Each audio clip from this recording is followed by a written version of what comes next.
ডাঙৰ ছোৱালী 6 মাহৰ মূৰত ঘৰলৈ আহিছে গতিকে ইটো সিটো তাইলৈ বনাই থকা হৈছে কেৰাহীত সৰিয়হৰ তেল গৰম কৰিলো আধা চামুচ লং ইলাচি ডালচেনি গুড়ি দিলো সৰু সৰুকৈ কটা পিয়াজ অলপমান সৰকৈ দিলো ভালদৰে ভাজি লোৱাৰ পাছত লোকেল চিকেনখিনি দি দিলো 5 মিনিট মান ভাজি লোৱাৰ পাছত ডাঙৰ চামুচেৰে এচামুচ দিলো আদা নহৰু পেষ্ট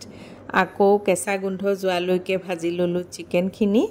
দুটা ডাঙৰ সাইজৰ বিলাহী পিউৰি কৰি লৈছিলো হেখিনিও দি দিলো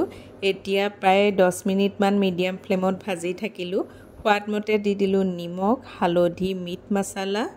কাশ্মীৰী মিৰ্চ পাউডাৰ অলপমান দিলো গৰম মছলা দিলো এইখিনি আকৌ ভালদৰে ভাজি ললো মছলা আৰু চিকেন ভালদৰে ভাজি পানীখিনি শুকাই অহাৰ পাছত ডাঙৰ চামুচেৰে দিলো এচামুচ কচুৰি মিঠি অকণমান সময় ভাজি ললো এতিয়া দি দিলো ইয়াতে গ্ৰেভিখনৰ জোখাৰে গৰম পানী মিডিয়াম ফ্লেমত ঢাকি দিলো চিকেনখিনি সিজিবৰ কাৰণে এতিয়া গেছটো একেবাৰে লো কৰি লৈছো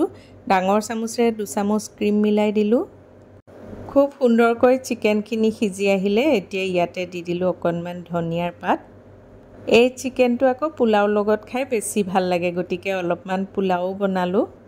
পোলাও লগত লোকেল চিকেনৰ এই ডাট গ্ৰেভিখন খাই বিৰাটেই সোৱাদ লগা হয় আমাৰ ছোৱালীয়ে দুজনীয়ে কিন্তু খাই বিৰাটেই ভাল পালে আপোনালোকেও ট্ৰাই কৰি চাব